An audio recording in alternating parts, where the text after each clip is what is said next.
হাই everyone, আপোনালোক সকলোকে fashion আৰু চিলাই চেনেললৈ স্বাগতম জনাইছোঁ। আজি মই আপোনালোকক ফিটিঙৰ কুৰ্তি এটাৰ জোখত কি ধৰণে সহজে কাপোৰত জোখ লৈ কাটিব তাৰেই ভিডিঅ' শ্বেয়াৰ কৰিছোঁ আৰু পিছৰ ভিডিঅ'ত বডি মেজাৰমেণ্ট লৈ কাপোৰত কি ধৰণে জোখ দিব লাগে সেয়াও দেখুৱাম। মই আপোনালোকক এই কুৰ্তিৰ কাটিং আৰু চিলাইৰ 6টা পাৰ্টত ভাগ কৰিছোঁ যাতে আপোনালোকে সকলো কথা ভালদৰে বুজি পায়। ইয়াতে জোখ, কাটিং আৰু চিলাই বেলেগকৈ সন্মুখৰ ডিঙিৰ ডিজাইন আৰু পিঠিৰ ডিজাইন, লগতে কুৰ্তিৰ ছাইডটো কি ধৰণে চিলাব, ৰেডিমেড ব্ৰেণ্ডেড কুৰ্তিৰ নিচিনা কুৰ্তিত ডাৰ্ট কি ধৰণে দিব, এই সকলোখিনি মই পাৰ্ট ৱাইজ আপোনালোকৰ লগত শ্বেয়াৰ কৰিম। তেনেহ'লে আহক দেৰি নকৰোঁ, ভিডিঅ' ষ্টাৰ্ট কৰোঁ। আৰু মোৰ ভিডিঅ'বোৰ চাই যদি ভাল লাগে তেনেহ'লে লাইক, শ্বেয়াৰ আৰু কমেণ্ট কৰি জনাবলৈ নাপাহৰিব।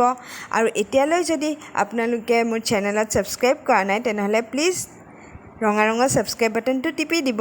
এতিয়া আহক ভিডিঅ' ষ্টাৰ্ট কৰোঁ। ইয়াতে মই 2 মিটাৰ কুৰ্তাৰ কাৰণে কাপোৰ লৈছোঁ আৰু এয়া মই এই ক'লা কুৰ্তাটোৰ জোখত বনাম। যিটো কুৰ্তিৰ জোখত কৰিব সেইটো ভালদৰে ইস্ত্ৰি কৰি ল'ব যাতে অলপো কোচ নাথাকে। এই কাপোৰৰ বহলটো হৈছে 41.5 ইঞ্চ।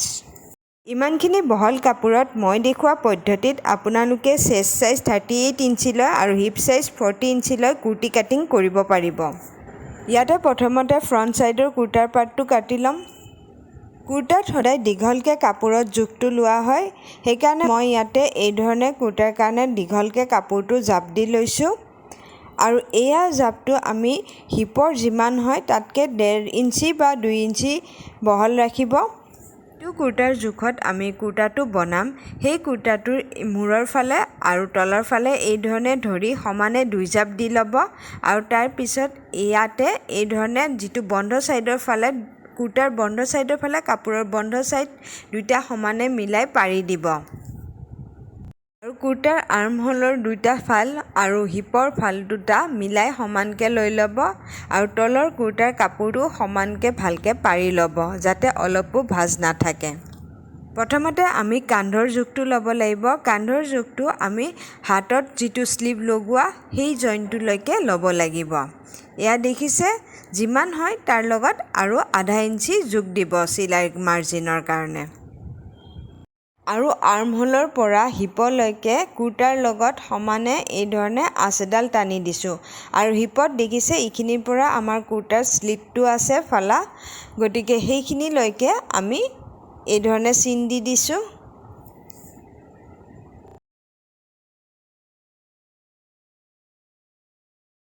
আৰু এই চিনবিলাক কাপোৰৰ উল্টা ছাইডেই টানিব। আৰু তলৰ ফালে কুৰ্তাৰ চিলাই মাৰ্জিনৰ কাৰণে 1 ইঞ্চি বেছি দিছোঁ। আৰু এয়া মই অলপ ডাঠকেই দেখুৱাইছোঁ যাতে আপোনালোকে দেখা পায়। আৰু হিপলৈকে আমাৰ স্লিট 2টা ছাইড 2টা কাটা থাকিব আৰু তাৰ ওপৰৰখিনি আৰ্মহোললৈকে এই ধৰণে আমি চিনকেইটা দি লৈছোঁ। আৰু কান্ধৰ পৰা আৰ্মহোলৰখিনি এতিয়া আমি চিনখিনি জুখি পিনে দিব লাগিব, সেয়া জোখ আপোনালোকক মই দেখুৱাই দিছোঁ। আৰ্মহোলত য'ত আমি চিন দিছিলোঁ তাত এনেধৰণে স্কেলৰ সহায়ত আঁচ এডাল চিধাকৈ টানি ল'ব। এয়া আমাৰ চেষ্ট লাইন হৈ যাব। আৰু কান্ধৰ পইণ্টটোৰ পৰা চিধাকৈ চেষ্ট লাইনলৈ এই ধৰণে আঁচ এডাল টানি দিব। ডিঙিৰ বহলটো নৰ্মেল চাইজ হ'লে 3 ইঞ্চিয়েই দিব। আৰু যদি আপোনালোকে একজেক্ট ওলাব বিচাৰে তেতিয়াহ'লে আপোনালোকৰ যিমান চেষ্ট চাইজ হয় তাৰ লগত 12 দি হৰণ কৰি দিব। যিমান ওলাব সিমানে আপোনালোকে ডিঙিৰ বহলটো দিব। শ্ব'ল্ডাৰ শ্লোপ দিব লাগিব। সেয়া যদি আপোনালোকৰ স্মল চাইজ হয় তেতিয়া আধা ইঞ্চি দিব আৰু নৰ্মেল চাইজ হ'লে 0.75 ইঞ্চ আৰু যদি হেভি চাইজ হয় তেতিয়াহ'লে 1 ইঞ্চি দিব। ইয়াতে মই 0.75 ইঞ্চ দিছোঁ যিহেতু এয়া নৰ্মেল চাইজৰ হয়। আৰু ইয়াতে আপোনালোকক ওচৰৰ পৰা দেখুৱাই দিছোঁ শ্ব'ল্ডাৰ শ্লোপ মই ইয়াতে 0.75 ইঞ্চ দিছোঁ যিহেতু এয়া নৰ্মেল চাইজৰ কুৰ্তি হয়। 0.75 ইঞ্চ হ'ল 1 ইঞ্চিতকৈ 0.25 ইঞ্চি কম।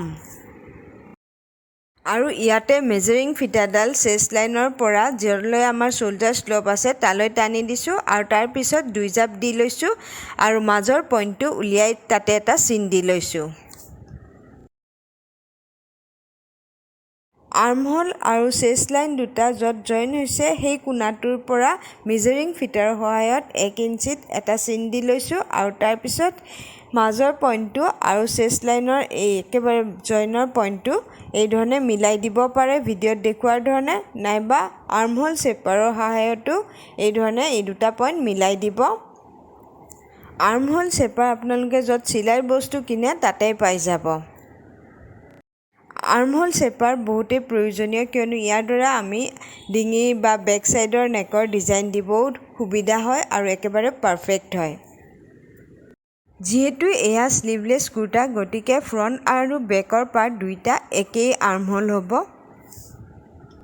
আৰু আমাৰ ফিটিঙৰ জোখ দিয়া হৈ গ'ল। এতিয়া আৰ্মহোলৰ পৰা হিপ লাইনলৈ 2 ইঞ্চি 2 ইঞ্চি চিলাই মাৰ্জিন এৰি কাপোৰ এৰি দিছোঁ।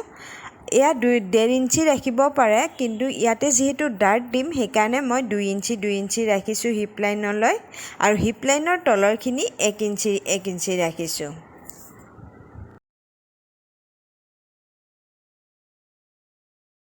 এতিয়া স্কেলৰ সহায়ত হিপ লাইনৰ পৰা তললৈকে আমি চিধাকৈ আঁচ টানি দি দিছোঁ।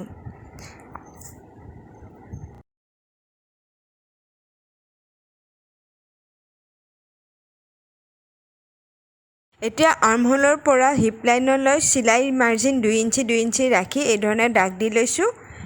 এতিয়া আহক এইখিনি আমি কেঁচি দি কাটি লওঁ।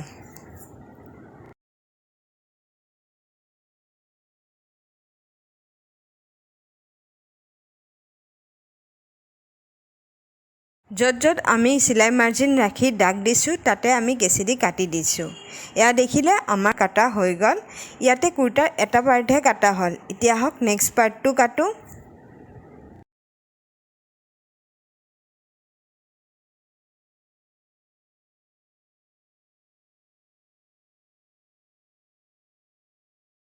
এতিয়া বাকী থকা কুৰ্তাৰ কাপোৰখিনি এই ধৰণে পাৰি লৈছোঁ।